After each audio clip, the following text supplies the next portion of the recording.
Welcome to Frankly Speaking here on WYDC TV Big Fox. I'm your host, Frank Acom, and we are broadcasting live from the Hesselson studio here on Market Street in downtown Corning.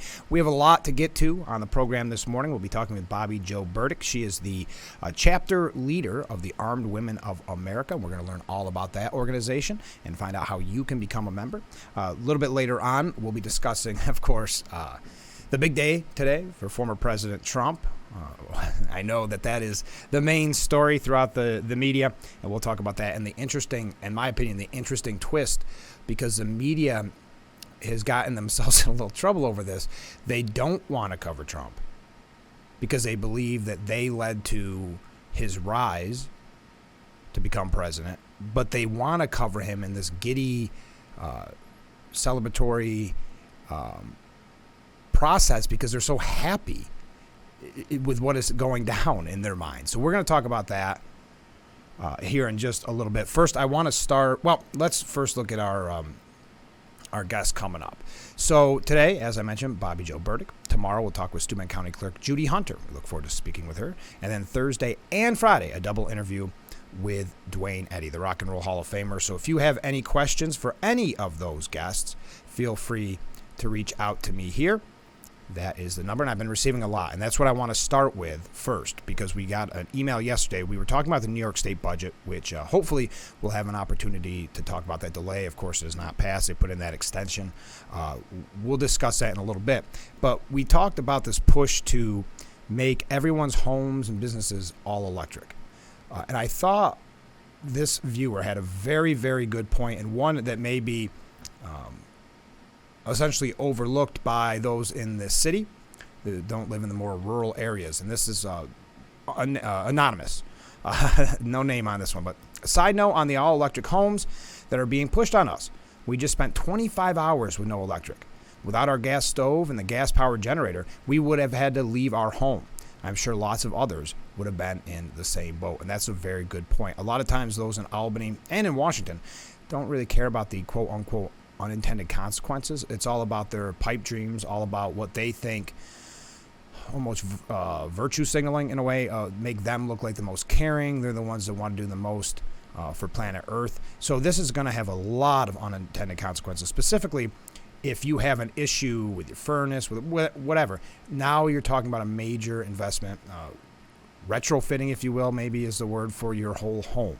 So I thought that was a really good point. I know many of us in this rural area lose power on a somewhat frequent basis, probably too frequent. And so what will that do if you have no power? And that's what runs your house. You're going to find out quickly how important that gas stove is. And as that person said, a gas-powered generator. Okay, when we come back, I want to talk a little bit about Trump. We're going to discuss a little bit about another news story that sadly I don't think has gotten quite enough attention. That's when we come back. But right now, let's take that short break, starting off the program here with Frankly Speaking, and then we'll be right back. So stay with us.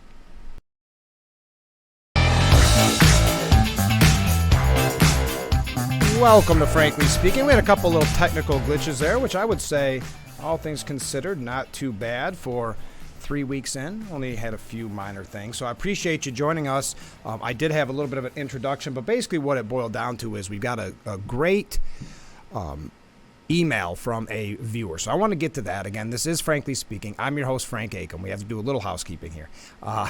This is the Hesselson studio, and we're broadcasting on Market Street in Corning. So yesterday we talked about the budget. And there is a delay in the budget. As you know, they put in that extension in Albany.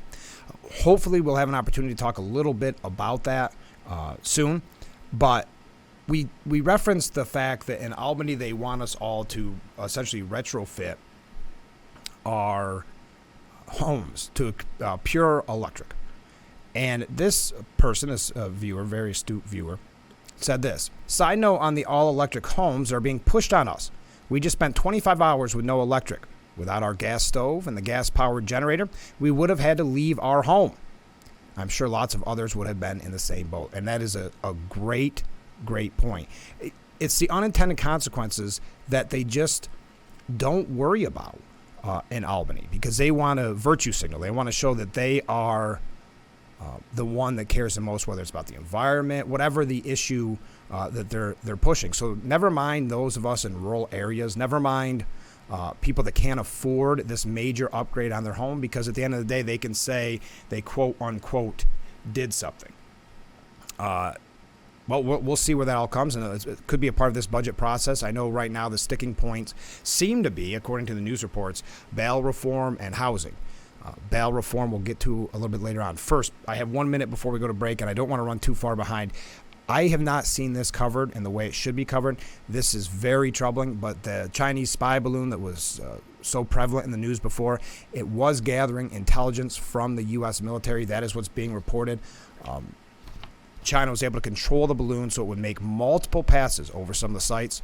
Listen to this, they acted as if it was just a lost weather balloon, and the media kind of tried to reiterate that to us. But at times it was even flying figure 8 formations around these military bases. And they could this is the troubling part, they could transmit the information it collected back to Beijing in real time.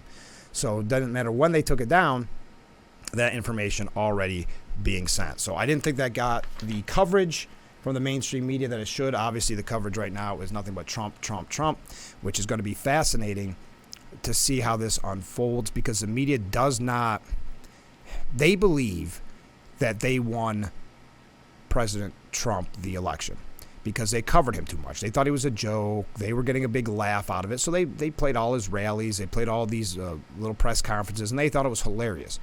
And then when he won, they realized, wow, there is a forgotten man and woman out there that are kind of sick of the way Washington's been done for so long.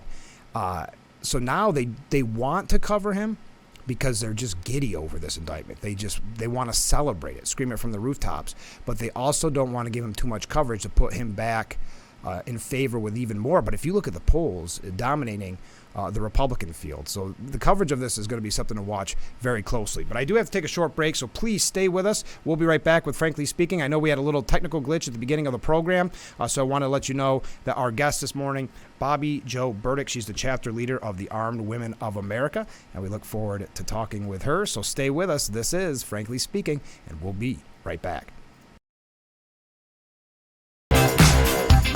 Welcome back to Frankly Speaking here on WYDC TV Big Fox, broadcasting live from the Hesselson studio on Market Street in Corning. And this is the M.A. Neal Financial Services section of our program. Joining me, first time ever doing show business, I'm told, Bobbi Jo Burdick, the chapter leader of the Armed Women of America. Thanks so much for being on the show. Thank you so much for having me. I'm happy to be here. Good. All right. Let's get right to it. When did your chapter form, the Armed Women of America? Well, Armed Women of America it started back in 2013 by a lady named Carrie Lightfoot. Okay. She started the chapter version organization. By 2015, we then became a national nonprofit organization. Oh, okay. So we are a 501c3 chapter organization. We currently have over 13,000 members across the United States. Trained, and I will say that we are one of the largest women's organization dedicated to women wanting to learn more about firearm safety, so it's big. My local chapter, I was simply sitting in a kind of a meeting one night, and somebody said, "Hey, I heard this." So that was back in probably midsummer. Oh, okay. And so you're relatively new. Yeah, I am. I looked up on it, and by September, we were live. Oh, isn't that great? Steuben County chapter. And the Steuben County chapter, and you meet specifically on April 20th, but you meet at the Painted Post Field and Stream. That's 320 Beartown Road in Gang Mills, or Painted Post is a mailing address, and it's from 6 to 8. What was it that inspired you to get involved and to start this chapter? You know, I realized too that growing up, I've had a shotgun for 20 so years, and my family were hunters, so I've not been not around firearms, but getting now more into, when I married my husband, he is a firearm concealed carry permit holder, and I started becoming interested and realizing that there's not anything here locally dedicated to women, because I know certainly I don't like it when my husband is behind me trying to tell me, do it this way, do it this way. No. So I got my own way. Yes, yeah. So we need a women thing. So I did that. So what's the reaction been when you got started? Has it been good? Very positive, very positive. I know that I've talked to Nick Langworthy. I even talked that's to great. Judge Cook. Oh, yeah. Amazing. I know another gentleman that just took over Tom Reed's seat. I'm sorry. Oh, his that's name is that's Langworthy, Nick Langworthy. Oh, or the one that was there. Oh, for Joe my- Sempolinski. I'm Joe sorry, Joe. No, 'cause he knows- he'll understand. So, He'll understand. I spoke with him several times. Oh, that's It's been very positive feedback from the community. Well, I like what I heard because I heard about the rumblings of it starting quite a while ago, and it was nice to hear the overwhelming positive reaction because Yes. I think this is needed. Yes, it absolutely is. It And absolutely and is. maybe you could tell us because we've kind of skirted around it. What exactly is the goal, maybe, or the mission of the Armed Women of America? So I actually have that here, and I'd like to read that for you. Yeah. Our mission, and because I'm also fairly new to the chapter, so I haven't memorized it yet. So our mission says that Armed Women of America exist to enable women to be their own self-protectors, creating freedom, peace of mind, and confidence in themselves. And our vision is that women have the skills, mindset, and training to defend themselves and those in their care. And that's what a wonderful mission. Is that what inspired you to start thinking what you can do for not just yourself, but for women of our community, daughters, Yes. mothers? Absolutely, Mm-hmm. absolutely. And our group has a we're a very diverse group. Uh-huh. So we have women from younger women, Mhm. 30s or so, and to the more mature women, and we have women from beginners who've just gotten their permit and have no training at all, to some who are just a little more advanced than that. Yeah. So So it's about safety, but I'm sure it's also a lot of fun getting together. it is the camaraderie that we've built with just when I started in September, we had one member that signed up. We now have 15. Wow. So we're growing pretty quickly, steadily. And the camaraderie with the girls Oh, yeah. is amazing. We are like sisters Oh, now. I believe we're it. family. What's a typical meeting like? So when we first get there at 6 o'clock, we go to what we call classroom time, Okay. where that is held in the clubhouse there at Painted Post Field and Stream. And we do about an hour of different things that right now I'm trying to, our next one will be on making sure that practice and how important Sure. practice is Mhm. once you're learning the fundamentals of firearm safety. And then after about an hour of classroom time, then we go down to the range. Okay. And we do indoor range shooting currently That's because it's fun. still a little Yeah. chilly, but yeah, so we do that. That's a busy meeting then. It is. You- It gets very busy, especially now with 15 girls. Yes, and I can imagine it's getting a little pricey with the way ammunition is right now. It is. It is. Yes. And that's one thing we don't provide. We ask the girls to provide their own ammunition. Sure. So, but Sure. So if you're thinking about joining the club, if anybody out there, that's probably something they need to know. What do they need to prepare for a meeting? Okay, so in order to be a part of it, according to New York State law now, you have to be at least 21 years of age of older. Oh, okay. And you have to have at least applied for your pistol permit to Okay. take part in our shooting activities. Okay. Because currently, right now, it is just pistol. Okay. And there is a membership fee for Sure. AWA, I call it in short, and it's $75 for a whole year, and $15 of that stays with each chapter. Oh, okay. We do fundraise to try to gain support for Mhm. things that we may need, such as targets and such, Sure. for our girls to practice. But then we also have a $30 range fee. So, but that covers the girls for a whole year. Again, for like the indoor range shooting, they were putting up new backstops. Oh, okay. Because Yeah. they have a lot of shooters. So. I have to take a short break. Can you stay with us? Because I have a few more Absolutely. questions. All right. We'll be right back with Frankly Speaking, broadcasting live from the Hesselson studio. And this is the M.A. Neal Financial Services segment. Stay with us.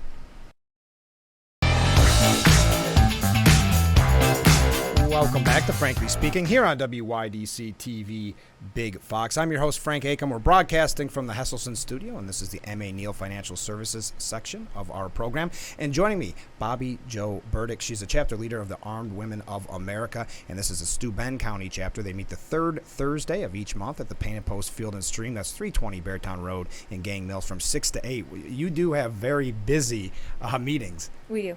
Now, do. We were talking out there, and I think this is very impressive, and maybe you can explain why it's so important. You just recently got certified for even more with the NRA as an instructor. Could you tell us about that? Sure. I am currently certified as an NRA pistol instructor. I'm also certified now as an NRA instructor for rifle and shotgun. I'm also an NRA certified range safety host, so I can actually work and run the lines with the girls, the ranges. Do you think right now they're focused on pistol? Do you think someday the group will expand and have shotgun and rifle? Oh, yes. Uh-huh. I hope to have the girls out shooting this summer when it's warmer here in New York. So, how difficult was that certification process? It was a 3-day certification for the rifle shotgun and 2 days for the pistol. Okay. But it was an amazing thing, and one of the instructors is Jim Griffin, and he's great, isn't he? I gotta great. get him on the show. I used to have him on my radio show. He's the best. Yeah, he is, and it just makes learning a lot more fun, enjoyable when you have somebody like Jim who's there to instruct that and teach that. I agree. Now, the important part that I want to reiterate is this is about education. It's about safety and education. Absolutely. And so it's not about getting together and maybe complaining about things or something like that. It's all about making sure that you are safe, you're protected, and you can protect yourself. Absolutely. And that's one thing I'd like to talk about too, is just we welcome women from all backgrounds, both ethnically and politically, because we're not politically motivated. We don't talk Republican, Democrat. It is not. You will not hear that at our meetings. No. We are there. We are totally pro 2A. We want to protect our Second Amendment rights, but our main focus is education and safety. When you mentioned the chapter's grown very quickly. When you talk to the people that joined, how rewarding has it been for them? It is very rewarding, and they say the same thing. They are pleased with even their progress so far. Oh, sure. I've given each one of the girls a journal so that every time they come to the range and start shooting, they can write down days and what calibers they were shooting and how what well their targets. they did. Because next year they're going to see that progress change. Oh, isn't that great? I figured something like this would be rewarding because I'm assuming, I don't want to put words in your mouth, but some of the people that are participating, this could be their first time really around this atmosphere, for lack of a better word. Yes, it is. That is very true. I've had a couple of girls that just got their permits, I believe, in July, and have no experience really. Or I also have a couple that have had their permits for 30, 40 years, but have never had to pick up that firearm and shoot. Sure. So that in itself is also new training. Well, I know now you hear from a lot of people that will say, both men and women, specifically women, that things can be a little bit troubling with safety on the streets, and they think about getting their pistol permit. And if they are going to do that, if they start the process, they should definitely contact you and join the organization. Right, exactly. And you can contact us by going on our national website at it's actually armedwomen.org. Okay. Or you can even contact myself here. I have our local email. It's awa.steubencountyny.gmail.com. That's our email. And contact me, and I'm happy to point you in the right direction, because we have chapters. When I started Steuben County, it's the only one here, here. But there are chapters, like I said, all over the United States, including Pennsylvania. So the best way, only if you could read that again, because I don't have it up for the screen.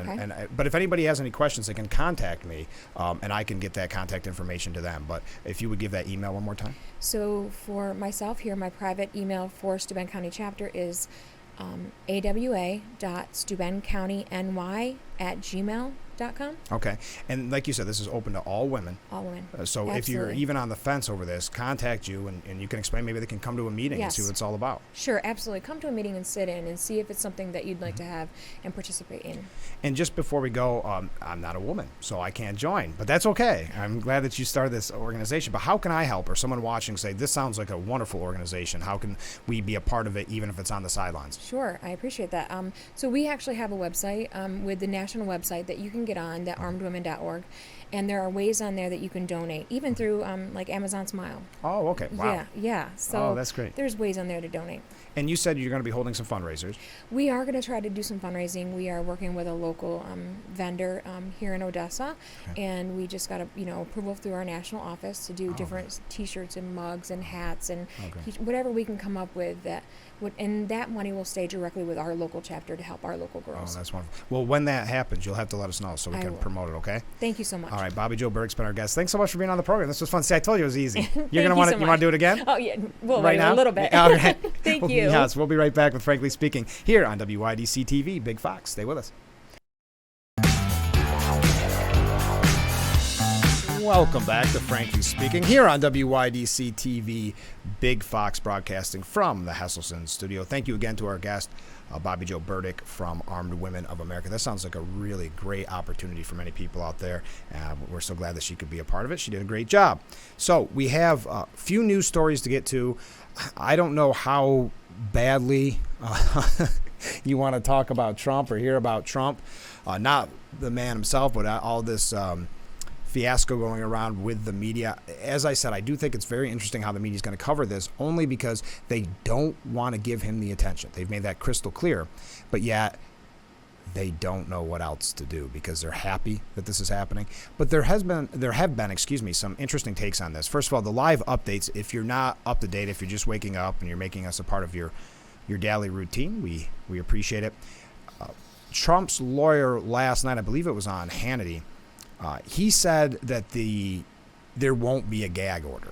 I don't know. I think we've got a judge here. Well, the judge did deny cameras in the courtroom. There's a little bit in the hallway kind of scenario, but I don't know. Gag order could be very interesting. And again, so the cameras, we'll get some photos. Don't worry. There'll be plenty of pictures out there on the media. But the New York Post here doing a good job of keeping live updates, if that's something that you want to follow that closely. CNN saying news outlets will face, and thank you for the gigantic ad, CNN. News outlets will face slew of coverage conundrums. And that's this is what piqued my interest, because as soon as they're saying, we don't want to cover him, but we want to cover him because we love the fact, we're giddy that Trump is getting indicted. And so they're essentially saying in this piece, and they ask a bunch of quote-unquote media experts, and they're saying don't jump the gun, don't ignore the courthouse circus. The same people saying this are the same people that are going to be right in the middle of that circus, either weighing in on it or cutting to Manhattan where Trump is being arraigned. And you can see the writing on the wall, and it's going to be Trump, Trump, Trump. And as the Drudge Report had on this morning, it's kind of going back to the media's old tricks. Not tricks isn't the right word, but going back to their old routine, which is just cover Trump breathlessly because they think it is a negative on the former president. Now, also adding to that is a concern. Oh, there it was. Trump, Trump, Trump. U.S. turns TV habit. But anyway, Alvin Bragg, there's been a few opinion pieces about him coming from both sides. We're going to get one that I think is a name that's going to interest you.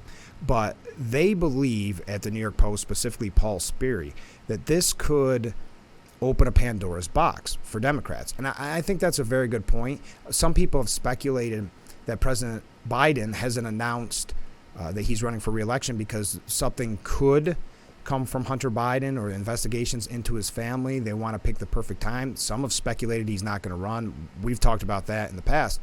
But it's kind of interesting to think, what was it going to be, January after the State of the Union? And then here we are already April. But that's on a side note. So what Paul Sperry is saying is that Alvin Bragg's case against Trump is so convoluted that even the Washington Post thinks it's a stretch. And that has been one of the aspects to the media coverage that I found very interesting is they begrudgingly or say so without saying so that this is a convoluted case, that this is not a strong case. But it sets an ominous precedent. It threatens to open a Pandora's box of political indictments against former presidents and other elected officials, as well as their family members, by local prosecutors seeking to settle political scores. Yeah, you can find a DA that, doesn't like Democrats, that can essentially go down the same pathway here. I also, and I've said it before, I don't like what message this sends to our adversaries. This arresting a former president, it's not a good look. And weirdly enough, you'll never hear me say this as a general rule, but Melissa Del Rosa saying essentially the same thing. I'm not going to say I 100% agree with it, but if you're not familiar with that name, Melissa Del Rosa was the secretary to Governor Cuomo. She has a very long history in Democrat politics, but she's saying that this is a threat to democracy. The crux of her argument is the system only works if the people believe in it. Indicting a former president, and of course, this person, a Democrat, so she says no matter how criminal he may be, she had to add that in there to still prove her bona fides, on a weak case makes Americans lose faith. So again, indicting a former president, no matter how criminal he may be on a weak case, makes America lose faith. I think that's a fair argument. It's one that I don't like for the health of our country at a time when we're so divided, or for what our foreign adversaries see when they see this kangaroo court. What I don't know. There's so many cliche words that people throw around, banana republic, but this is going to be one for the ages, unprecedented. Just when we thought we got done using that word after the beginning of COVID, it's back. So unprecedented. And just to show you how obsessed the media is with Trump, I think this made me laugh a little bit. Liz Cheney's chances now jump after the indictment. Now we know Liz Cheney was a part of that group that was critical of Trump, that looked into the January 6th committee. So according to this, she has surged. Now listen to these numbers. She was at 5% before the indictment news. She has surged, that's the Washington Examiner's word, surged to 10%, putting the Trump foe and GOP face of the House January 6th committee in a solid third place behind Trump and DeSantis. Now, without seeing it right in front of us, I think Trump's somewhere in the high 50s, DeSantis in the 30s, and rounding out the show, Liz Cheney at surging to 10%. So we're going to have a lot of speculation on what this means for upcoming presidential election. I think, again, not to keep reiterating this point, we will continue to watch closely, though, because I find the way media covers things fascinating, because you see their bias. And that's why we try to bring you different reporting here on Frankly Speaking, stuff that you may not hear on the mainstream media, because the media very often is good at, wow, today's a big wave day, huh? A lot of times the media, it's not what they report, it's what they don't report.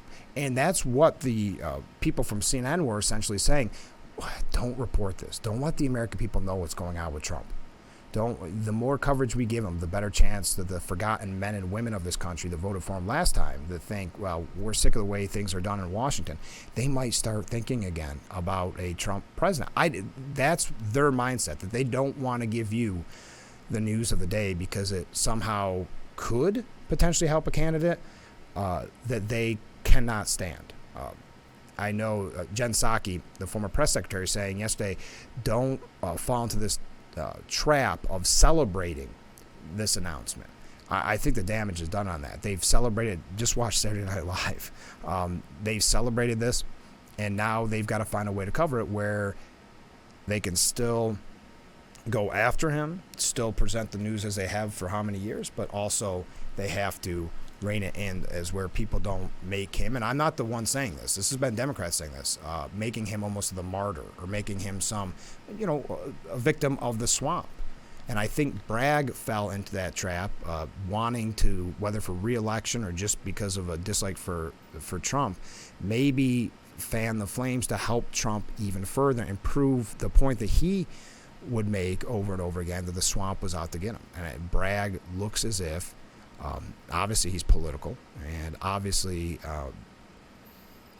nothing was off limits to try to get the president. I'm not the former president. I'm not the one saying that it's a bad case. I'm not a lawyer, but many in the know, on the left and on the right, have said that this is not a strong case and not one where a former president should have been indicted. But I don't want to continue to keep talking about this. You will be inundated with coverage of it. We will talk about it because it is newsworthy, it is important, but we're looking at it from the aspect of what this means for the future, what this means for perception of how this country is at a time when we are extremely divided. I saw an article today that said now they're essentially dividing colleges when people apply by red and blue. I don't think there's a lot of red, but there's a few. But everything is divided. Everything is left or right. And I think this just fans the flames of those tensions. But we are going to bring it local and talk about the delayed budget out of Albany because there's a lot to discuss there. Again, I want to thank our guest, Bobby Joe Burdick, with the Armed Women of America. I hope that you can join. It's the third Thursday of every month at the Rod and Gun Club on Beartown Road in Gang Mills. from 6 to 8. Boy, the meetings sound fun. So I want to thank her again for being on the program. If you've missed the interview, we always share it on our Facebook page. That's just the interview. If you want to watch the full program, you can find that on our YouTube page. So please check those out and let me know what you think. You can always contact me. I haven't been given that much this morning. You can always contact me there if you have any questions. If you want that contact information from Bobby Joe Burdick, I can get that to you. If you have a suggested guest, if you just want to comment on the show, as I said, and I read it at the beginning after that little technical glitch, we had great emails referring to the news of the day that we've been talking about on the program. So I'd love your take on Trump coverage, on what's going to either happen later today or what this means for the future of our country. Also, I'd like to know your thoughts on the budget negotiations, I guess, for lack of... What is there, 3 people negotiating? They're all Democrats? I mean, negotiation seems like a weird word to me, but a lot of issue with the bail reform that they have, bail reform and the housing. Those are, according to insiders, I don't know if you can always trust insiders, but according to insiders, that's the 2 main sticking points. So we'll talk just a little bit about that. I can't run too long here, so stay with us. We'll be right back with Frankly Speaking here on WYDC TV. Big Fox broadcasting live from the Heselson studio. Stay with us.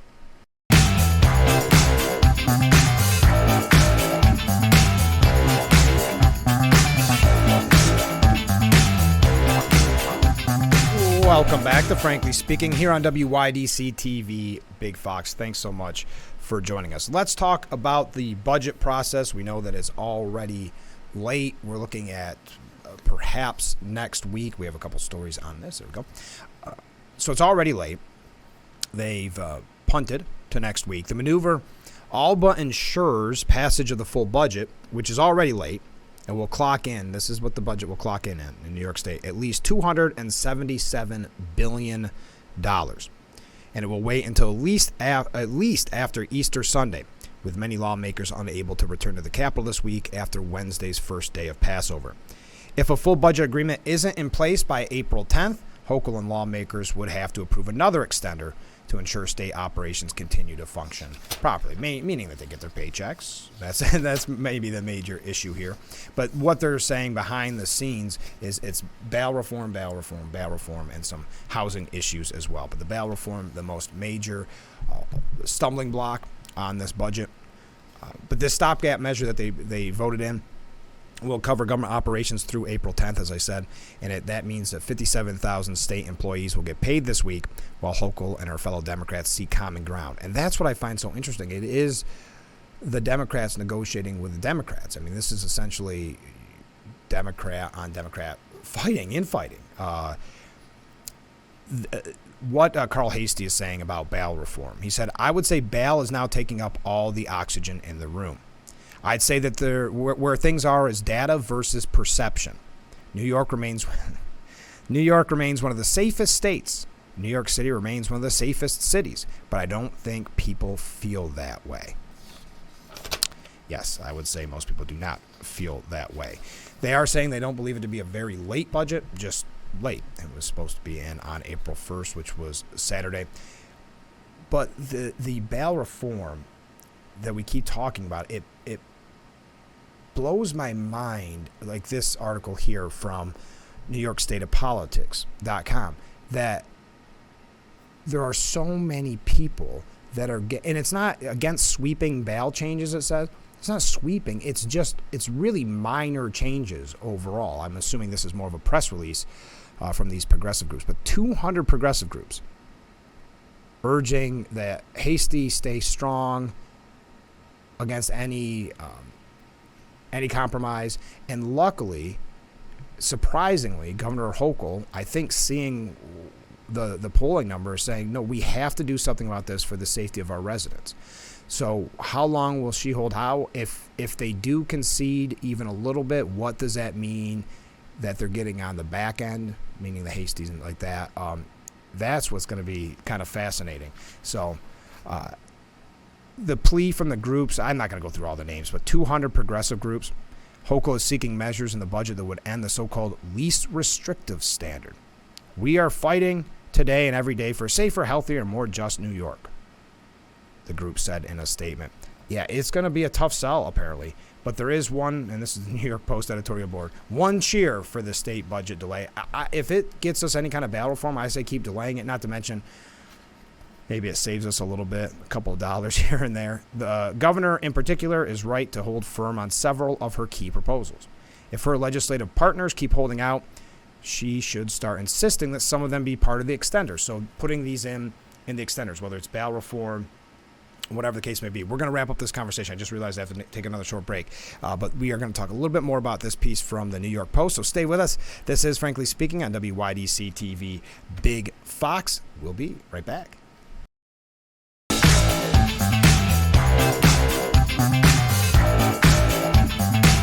Welcome back to Frankly Speaking here on WYDC TV Big Fox. I am your host, Frank Acom. Thank you for joining us. Let's talk more about this New York Post article. And I'd love your take on this. But they're suggesting one cheer at least, for this delay in budget. And this was the point I was making earlier this morning. As it stands, they're a gang of three. It formerly was, if you remember back in the news reporting, it was called Three Men in a Room. But now the group is made up of 2 women and 1 man. And it's at loggerheads because these 2 issues. Housing and Hochul's proposed fix to the no bail law. Again, it fixes a bit. I mean, all these terms they use, sweeping bail changes. I want to say that it seems like no-brainer, common sense changes. But on no bail, she absolutely needs to stick to her guns, says the New York Post editorial board. She simply wants a change that clarifies to judges that it's absolutely fine to order remand, bail, or jail when the law otherwise allows it. Too many jurists are reading the least restrictive, and that's a term you've probably been hearing a lot, least restrictive. That's the language that they use. And I guess there was some, at the early days, some comments on this by legislators. But they look at that least restrictive as ordering the judges to spring these perps back onto the street that clearly should be in jail. In the meantime, this is what I like about this piece in general. In the meantime, a few extra weeks of not increasing state spending is already a win for the people of New York. Yeah, so the delay in this budget, probably the longer the better. I guess, well, no, workers are getting paid. They put that stopgap in there. One last thing, not related to the budget before we wrap up. Interesting. We brought this up a couple days ago. AOC won't say no to running against Senator Gillibrand in a primary. I could see that. Now, many people believe that Gillibrand is very progressive, very liberal, but not as liberal perhaps as AOC. So she has hinted towards this for quite some time. When asked a question, AOC said, "Don't ask me that question, print that," she said jokingly. Then she said, "There's a world where I'm here for a long time in this seat, in this position. There's a world where I'm not an elected official anymore. There's a world where I may be in higher office." Deep stuff there, very deep. It's got to worry because we saw Gillibrand running on, or I think fundraising on, the chance that former Governor Cuomo could challenge her. This is going to get very, very interesting. It could get very messy, but we have to take a short break. Stay with us. Wrapping things up here on Frankly Speaking. Don't go anywhere. How do you like that promo in the show during the show? I like that ad. What'd you think if you were watching it? It's a nice promo. I think they did an amazing job with it. We've had some very special guests, and I appreciate everybody that's taking the time out, kind of sight unseen, coming in these first couple weeks and embracing it. I really appreciate it. I just wanted to quickly mention this because I was talking about the fact that the speculation is out there that AOC could run against Senator Gillibrand in a primary, but there's also Lee Zeldin. There's speculation that he could run on the Democrat side of things. Now, many believe that instantly AOC would be competitive because she could get money from all over the country because she's got that far-left celebrity status. But I didn't realize Zeldin's did a great job running for governor. He's been very outspoken. He was at a fundraiser, and I missed this, and that's why I brought it back up. He tore in, this is Zeldin, fanning the flames so that he may run against Gillibrand. He was at a panel discussion at the Conservative Political Action Conference. He called Gillibrand one of the laziest, most forgettable, unaccomplished senators in the country. It is a wasted Senate seat. Senator What's-Her-Name is wasting a Senate seat inside New York, Zeldin said. And New Yorkers are getting rolled, and I'll say, he used some other words. I'll skip it. It's early. There could be kids watching on break. Because we have a senator who is not doing a good job representing all of us in New York. So that could be very interesting. I know Gillibrand announced that she would be seeking re-election. So we'll be watching that race closely. Look at me on the big wide range. Sorry. I got distracted by that article I was reading. It was so fascinating coming from Mark Moore at the New York Post. All right, we are just about out of time. As always, you can contact me if there's anything I missed, any questions you have about the program, if you want to be on the program, if you are part of a charitable organization, or you are running for elected office. That is the best way to reach me, one of those two outlets, by text or call, preferably text, or email right there at frank@wydctv.com. Again, I know we already had our guest on this morning, obviously, but tomorrow on the program, Steuben County Clerk Judy Hunter, and then Thursday and Friday, don't forget this interview. You want to tune in, set your alarm if you have to, if you're on spring break. Dwayne Eddy will be our guest. So have a great day, everyone. Thanks again for joining us. This has been Frankly Speaking on WYDC TV, Big Fox, broadcasting live from the Hesselson studio on Market Street in Corning. We'll see you tomorrow morning.